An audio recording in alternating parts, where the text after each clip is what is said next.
पंडित जी, मैंने आपको विशाखा का पूरा विवरण दे दिया है। आप राजपुरोहित जी से कहकर उसकी कुंडली शीघ्र से शीघ्र बनवा दीजिए। विशाखा की कुंडली बना रही हो तुम? क्यों?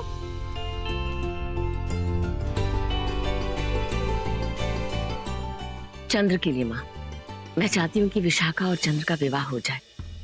मैं जानती हूँ कि विशाखा चंद्र के लिए एक अच्छी और सच्ची जीवन संगिनी प्रमाणित होगी और बिंदुसार को माँ भी मिल जाएगी। ये तुम क्या कह रही हो मोरा? ये उचित नहीं है। क्यों माँ? इसमें आपत्तिजनक कौन सी बात है? मैं तो अपने पुत्र की प्रसन्नता के विषय में सोच रही थी। चंद्र केवल नंदिनी से प्रेम करता है और उसी के साथ खुश रह सकता है। नहीं माँ, अब और नहीं। चंद्र तो नंदिनी से दृष्टि तक नहीं मिलाता और मैं चंद्र के खुशी के विषय में सोच रही हूँ, जो मुझे विश्वास है विशाखा ही उसको दे सकती है। मोरा, मोरा, मैं मानती हूँ कि विशाखा एक संस्कारी लड़की है, लेकिन तुमने अपने बेटे को ठीक से देखा ही नहीं। वो तो आज भी नंदिनी से प्यार करता है। माँ, आज आपने ये बात कह दिया।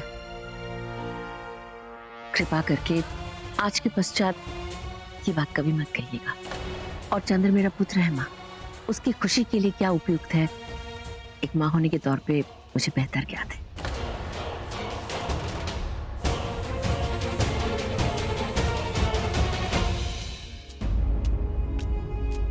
बहुत अनुचित निर्णय ले रही हो तुम मोरा।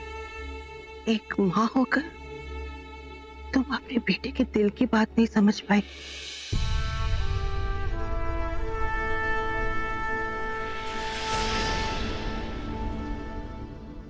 महाराज, चित्र पूर्ण हो गया है, इस पे दृष्टि डालें। किंतु इसमें अभी एक कमी शेष है। क्यों? तुम्हें क्यों लगता है कि ये चित्र अधूरा है? क्योंकि यदि मेरी दृष्टि से देखा जाए तो ये चित्र संपूर्ण है। माथे पर तिलक है, सर पर मुकुट है, हाथ में तलवार है, आभूषण है, तो मुझे तो चित्र संपूर्ण लग रहा है। क्यों चित्रकार जी, क्या आपको ये चित्र अधूरा दिखाई दे रहा है? नहीं महाराज, माथे पर तिलक है, मौर्य वंश का चिन्ह है, सभी कुछ तो इसमें उपस्थित है महाराज। तो क्या अब भी तुम यही कहोगे कि ये चित्र अधूरा है? हाँ। तो एक प्रकाश डालिए कि किस बात की कमी है इस चित्र में। अवश्य।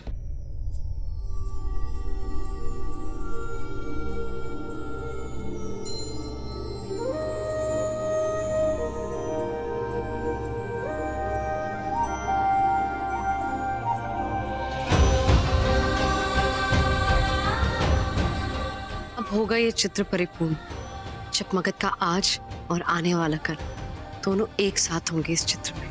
इन्होंने बिल्कुल सही कहा महाराज। अगर आपकी आज्ञा हो तो युवराज बिंदुसार का चित्र इसमें चित्रित कर सकता हूं मैं।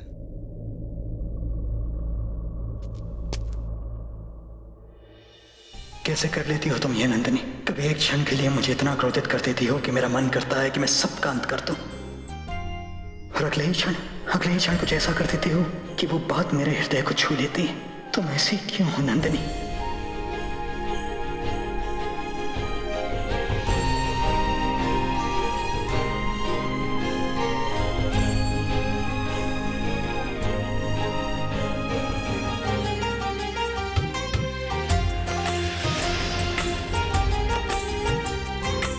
बहुत ही अच्छा चित्र है।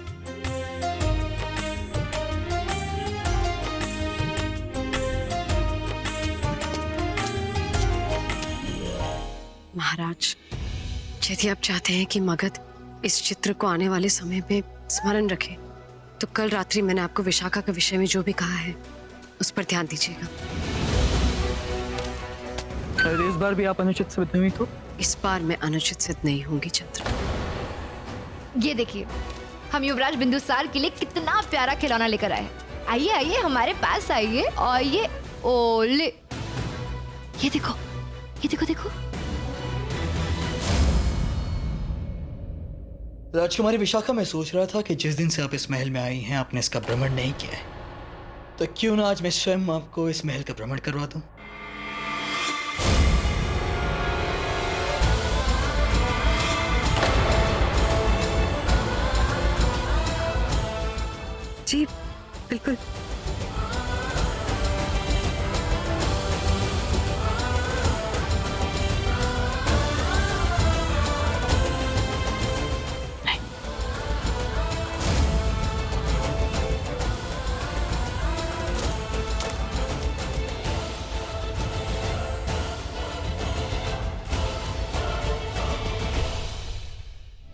बहुत ही सुंदर महल है आपका। बहुत बहुत धन्यवाद। राजकुमारी विशाखा, कभी आपने अपने विषय में कुछ बताया नहीं कि आपका राज्य कैसा था या ऐसी कोई बात? मेरा राज्य बहुत ही सुंदर है। आप जानते हैं, मेरे राज्य में कई प्रकार के पौधे मिलते हैं और हर एक पौधों का फूल कोई ना कोई औषधि गुणवत्ता से परिपूर्ण है। और जो पौधों की प्रजातियां हमारे राज्य में मिलती है, पूरे भारतवर्ष में कहीं नहीं मिलती। जैसे नाग साबला, नाग तुलसी, प्रबाला, भूमल्लिका।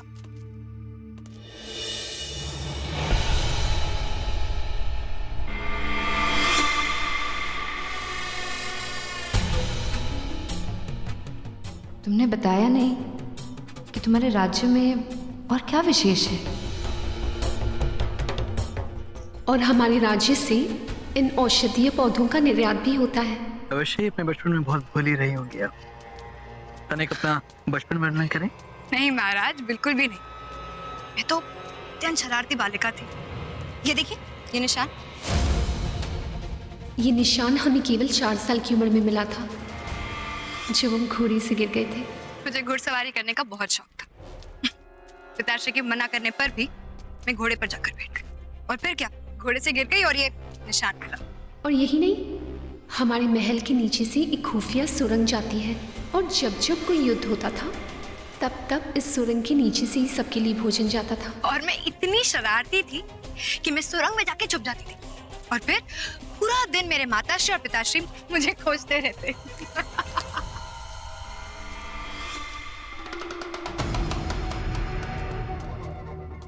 मुझे ज्ञात था चंद्र, उस नंदिनी के कहने पर तुम मुझसे ये प्रश्न अवश्य पूछोगे, इसलिए अमात्य राक्षस ने मुझे पहले से ही इन प्रश्नों के लिए तैयार कर दिया था। विशाखा के साथ तुम्हें बंदी बनाए रखने का हमारा उद्देश्य ये है ताकि तुम उसके जीवन के बारे में अधिक से अधिक जानकारियां प्राप्त कर सको। क्योंकि तुम जब चंद्रगुप्त के सामने जाओगी तो उसे तुम पर संदेह नहीं होना चाहिए। वो बहुत चतुर है। वो अपना संदेह कभी भी तुम पर प्रकट नहीं होने देगा, परंतु तुम पर विश्वास भी नहीं करेगा। मेरा अनुमान है कि तुम अब मगध जाने के लिए तैयार हो चुके हो। मैं शीघ्र प्रस्थान करना चाहिए।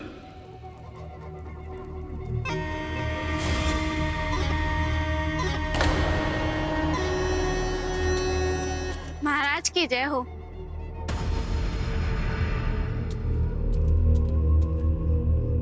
महाराज, ये मंत्री जी ने आपके लिए दिया है।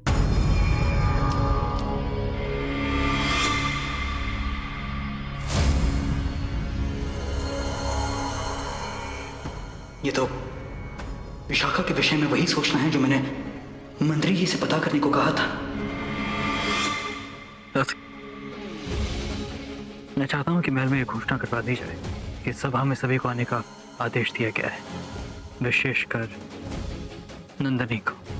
जो आज्ञा महाराज।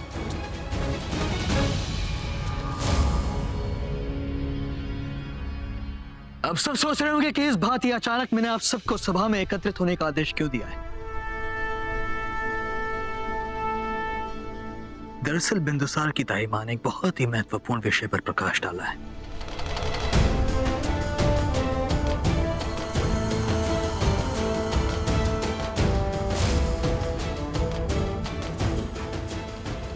बिंदुसार की दाई मां को लगता है कि राजकुमारी विशाखा वास्तविकता में राजकुमारी विशाखा है ही नहीं, अभी तो एक बहरूपिया है जिन्हें यहाँ मुझे मारने के उद्देश्य से भेजा गया है।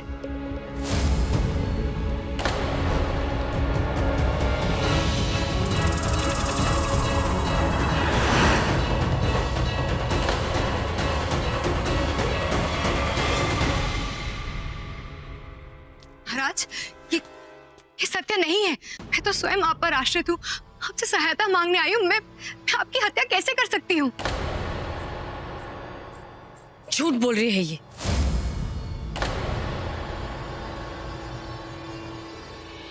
नंदिनी, तुम ऐसा क्यों कर रही हो?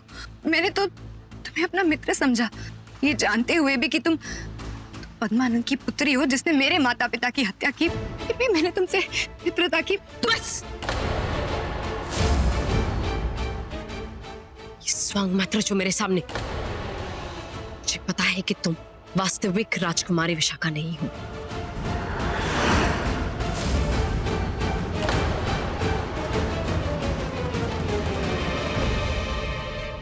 ठीक है नंदिनी, यदि मैं विशाखा नहीं हूं तो मैं महाराज से कहूंगी कि आप नंदिनी से कहिए कि वो वास्तविक राजकुमारी विशाखा को हम सबके सामने प्रस्तुत करें।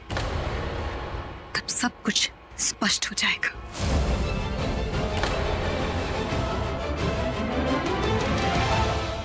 ये सब क्या चल रहा है माँ? वही तो हम समझने की कोशिश कर रहे हैं हेलेना। महाराज, मेरा विश्वास कीजिए, मैं सत्य कह रही हूँ महाराज, मैं सत्य कह रही हूँ। बंद करो ये ठूम। यहाँ प्रस्तुत सभी को पता है तुम्हारी वास्तविकता। अपने मुख पर से मुखौटा हटा दो। बस करो नंदिनी।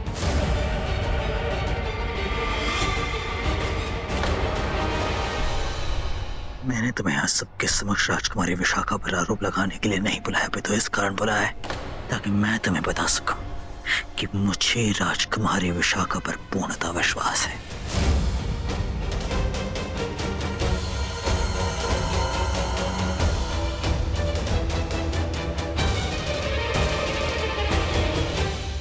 किंतु चंद्र, अब ये खेल खेलना बंद कर दो नंदिनी। यहाँ प्रस्तुत हर एक इंसान जानता है कि यदि अपने चेहरे पर किसी ने मुखौटा पहन रखा है तो वो राजकुमारी विशाखा नहीं, अभी तो तुमने पहना हुआ है। यह सब तुम्हारी वास्तविकता से अवगत है नंदिनी।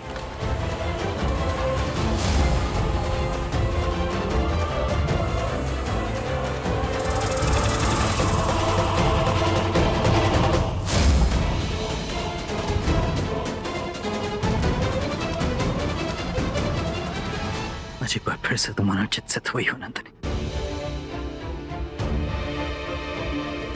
बस मन रहे कि आज के पश्चात मैं राजकुमारी विशाखा के विषय में तुम्हारे मुख से कुछ नहीं सुनना चाहता। पहले तुमने दुर्धरा की हत्या नहीं की, ये झूठ कहा, और अब तुम राजकुमारी विशाखा के विषय में झूठ कह रही हो, किंतु अब और झूठ नहीं। स्मरण रहे।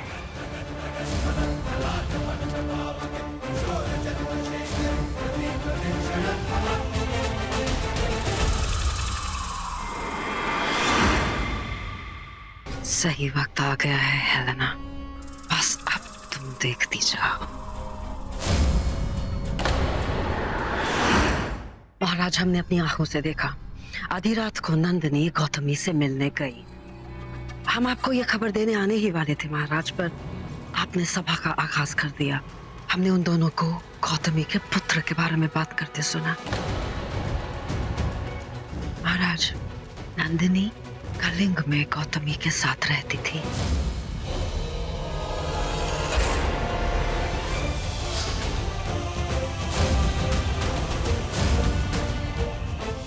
तो वो गौतमी का शिशु था।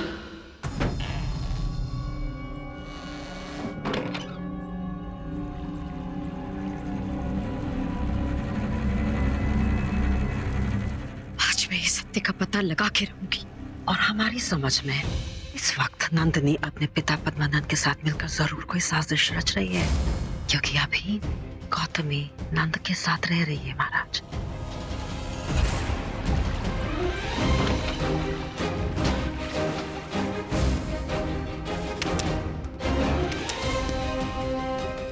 मुझे पता था इन सबके पीछे तुम्हारे हाथ है विशाखा।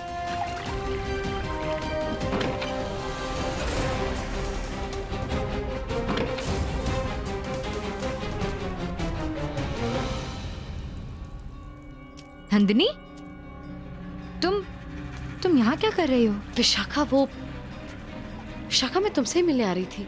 मुझसे? हाँ, मुझे वो औषधि चाहिए। कौन सी औषधि? बिंदुसार रो रहा था ना। बिंदुसार रो रहा था? हाँ, किंतु मैं अभी उसे महाराज के कक्ष में सुला कर आ रही हूँ। अब क्या करूँ इससे मैं? विशाखा, मेरे कहने का तात्पर्य यह है कि मैं आ रही थी तुम्हारे कक्ष में जब दासियों ने कहा कि बिंदुसार रो रहा है। मैं दादी माँ के लिए औषधि लेने आ रही थी। तो दादी के लिए औषधि चाहिए? हाँ। कौन सी? उनके घुटने में पीड़ा है। ठीक है, धन्यवाद।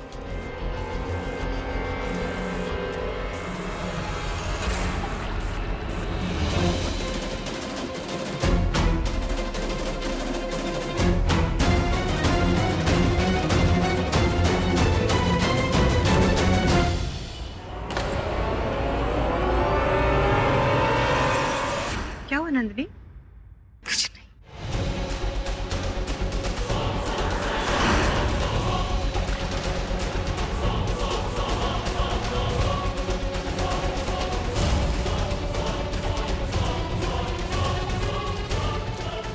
चलो। हे ईश्वर, अब ये पृष्ठ मैं कैसे लूं? क्या हुआ नंदिनी? क्या सोच रही हो? विशाखा, विशाखा, तुमसे सत्य कहूं तो मैं तुमसे क्षमा मांगने तुम्हारे कक्ष में आई थी। विशाखा, मैंने तुम्हारे साथ बहुत दुर्व्यवहार किया। विशाखा, मैंने तुम पर संदेह किया। नंदिनी, ये सब कहने की आवश्यकता नहीं है तुम्हें। नहीं विशाखा, तुम जब तक मुझे अपने हृदय से क्षमा नहीं करोगी, मैं कहीं नहीं जाऊंगी। विशाखा, क्षमा कर देना मुझे, मुझसे भूल होगी। नंदिनी, तुम्हें ये सब करने की आवश्यकता नहीं है। चलो खड़ी हो जाओ। और वैसे भी मैंने तुम्हें अपने हृदय से क्षमा किया है। सत्य विशाखा? हाँ। धन्यवाद, धन्यवाद। रुको नंदिनी।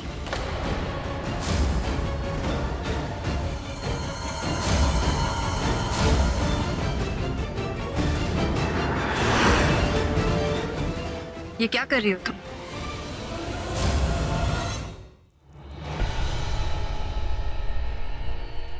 मैं क्या कर रही हूँ विशाखा?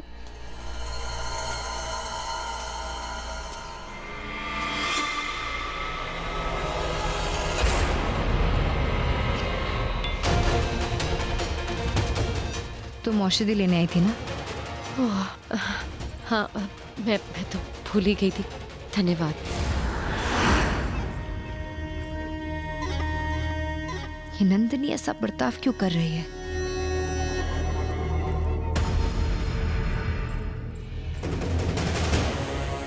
इस कागज में ऐसा क्या है जो विशाखा को इसे छुपाना पड़ा? चंद्र, अच्छा हो गया तुम आके। चंद्र, मैं भी तुम्हारे पास ही आ रही थी। ये देखो, ये वही प्रश्न जिसके विषय में मैंने तुम्हें बताया था। चंद्र, उस दिन पुस्तकालय में फाड़ दिया गया था। देखो। कुछ नहीं कहोगे तुम, कुछ नहीं सुनूंगा मैं, क्योंकि मैं जानता हूँ कि यदि तुम कुछ कहोगे तो केवल एक झूठ, एक षड्यंत्र, एक चाल, एक छल, एक असत्य है। इसके अतिरिक्त तुम्हें और कुछ आता भी क्या है नंदिनी? अब मैं कहूंगा, मैं तुमसे एक प्रश्न पूछूंगा, चाहूंगा कि बदले में तुम मुझे उत्तर देना। नंदिनी, तो बताओ मुझे कि कल रात छुपकर तुम कहां और किससे मिलने गए थे? बोलो नंदिनी। चंद्र को इस विषय में कैसे पता चला? ठीक है, कोई बात नहीं, कोई बात नहीं, तुम्हारी ओर से मैं उत्तर दे देता। कल रात तुम गौतमी से जाकर मिले। इतना दुस्साहस तुम्हारा नंदिनी, कि इतना बड़ा सत्य तुमने हमसे छुपाया कि गौतमी की एक संतान है, कि धनानंद का एक पुत्र जीवित है।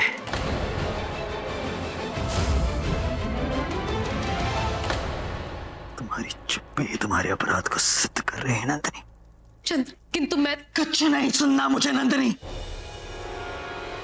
तुमने उस व्यक्ति की रक्षा करने का प्रयास किया जिसने मेरी पत्नी और मेरे अजन्मे शिशु का वध करना चाहा। नंदिनी, आप ये वैसा नहीं सोचते, उनमें बहुत परिवर्तन आ चुका है। कैसे विश्वास करूं मैं तुम पर? जिसने आज तक मुझसे झूठ कहा उसकी बात पर कैसे विश्वास करूं मैं नंदिनी? तुम सत्य पर बात करना चाहती हो ना, तो मैं बताता हूँ उसकी सत्य क्या है। सत्य केवल यह है कि तुम आज भी अपने पिता महापद्मानंद से मिली हुई औलाद के साथ मिलकर तुम मेरे परिवार के विरुद्ध षड्यंत्र रच रही हो नंदिनी, और इसी कारण तुम गौतमी से जाकर मिली। चंद्र, ये बिल्कुल असत्य है। चंद्र, बिल्कुल। किंतु मैं कैसे मान लूं नंदिनी? जिस व्यक्ति ने आज तक मुझसे झूठ कहा उसकी बात को मैं कैसे मान लूं? मुझे क्या पता कि तुम सत्य कह रही हो या नहीं? अब तो तुम ये कहोगे कि ये प्रश्न उस पुस्तक में से राजकुमारी विशाखा ने फाड़ा है। हाँ, ये सत्य। कैसे मान लूं मैं, कैसे करूं मैं तुम्हारी बात में विश्वास? ये भी तो हो सकता है कि तुम राजकुमारी विशाखा के विरुद्ध कोई षड्यंत्र रच रही हो, तुम उसे फंसाना चाहती हो। चंद्र, जो जानकारी इस पृष्ठ में है, ये देखो, ये यही अंकित करता है कि मैं तुम्हें कैसे समझाऊं। चंद्र, मेरा विश्वास करो। चंद्र,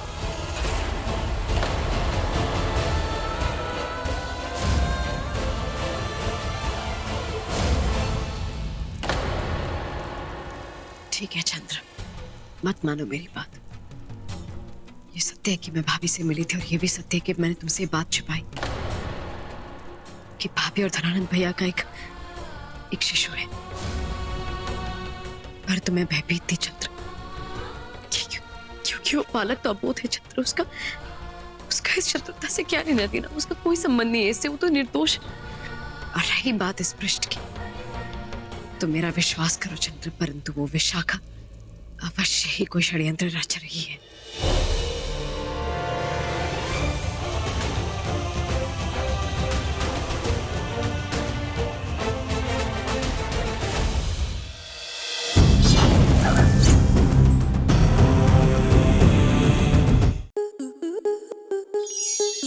स्टार प्लस के ऐसे ही और बेहतरीन लम्हे देखने के लिए सब्सक्राइब करें हमारे YouTube चैनल को।